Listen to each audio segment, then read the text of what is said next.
ወደ ዕብራውያን ምዕራፍ 9 ፊተኛይቱም ደግሞ የአገልግሎት ሥርዓትና የዚህ ዓለም የሆነው መቅደስ ነበራት። የመጀመሪያይቱ ድንኳን ተዘጋጅታ ነበርና በእርሷም ቅድስት በምትባለው ውስጥ መቅረዙና ጠረጴዛው የመስዋዕቱም ህብስት ነበረባት። ከሁለተኛው መጋረጃ ወዲያ ቅድስተ ቅዱሳን የምትባለው ድንኳን ነበረች። በዚያም ውስጥ የወርቅ ማዕጠንት ነበረ። ሁለንተናዊውም በወርቅ የተለበጠች የኪዳን ታቦት፣ በእርሷም ውስጥ መና ያለባት የወርቅ መሶብና የበቀለች የአሮን በትር፣ ኪዳኑም ጽላት ነበሩ። በላዩም ማስተሰሪያውን የሚጋርዱ የክብር ኪሩቤል ነበሩ። ስለ እነዚህም ስለ እያንዳንዳቸው ልናገር አሁን አልችልም። ይህም እንደዚህ ተዘጋጅቶ ሳለ ካህናት አገልግሎታቸውን እየፈጸሙ ዘወትር በፊተኛይቱ ድንኳን ይገቡበታል። በሁለተኛይቱ ግን ሊቀ ካህናት ብቻውን በዓመት አንድ ጊዜ ይገባባታል። እርሱም ስለ ራሱና ስለ ሕዝቡ ስህተት የሚቀርበውን ደም ሳይዝ አይገባም። ፊተኛይቱም ድንኳን በዚህ ገና ቆማ ሳለች ወደ ቅድስት የሚወስደው መንገድ ገና እንዳልተገለጠ መንፈስ ቅዱስ ያሳያል። ይህም ለአሁኑ ጊዜ ምሳሌ ነው። እንደዚህም መባና መስዋዕት ያቀርባሉ።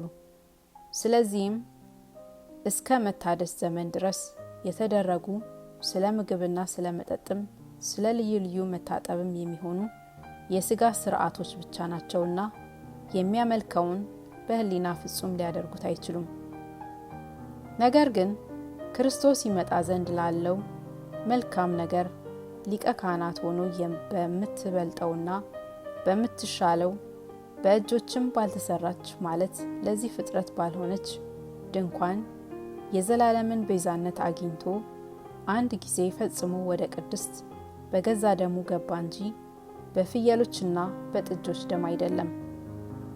የኮርማዎችና የፍየሎች ደም በረከሱትም ላይ የተረጨ የጊደር አመድ ስጋን ለማንጻት የሚቀድሱ ከሆኑ ነውር የሌለበት ሆኖ በዘላለም መንፈስ ራሱን ለእግዚአብሔር ያቀረበ የክርስቶስ ደም እንዴት ይልቅ ሕያውን እግዚአብሔርን ልታመልኩ ከሞተ ስራ ሕሊናችሁን ያነጻ ይሆን?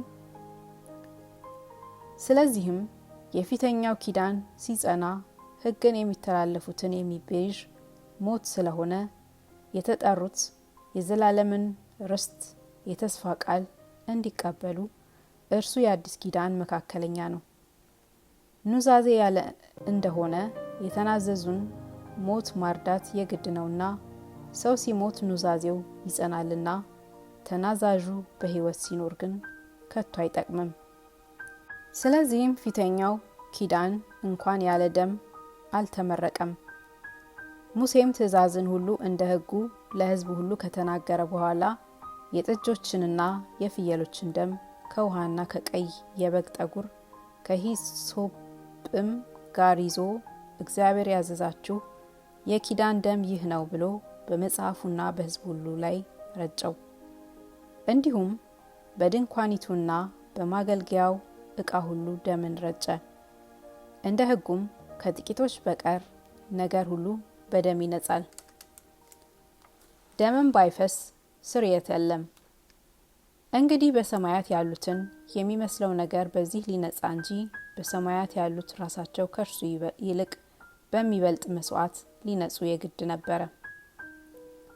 ክርስቶስ በእጅ ወደ ተሰራች የእውነተኛይቱ ምሳሌ ወደምትሆን ቅድስት አልገባምና፣ ነገር ግን በእግዚአብሔር ፊት ስለኛ አሁን ይታይ ዘንድ ወደ እርሷ ወደ ሰማይ ገባ።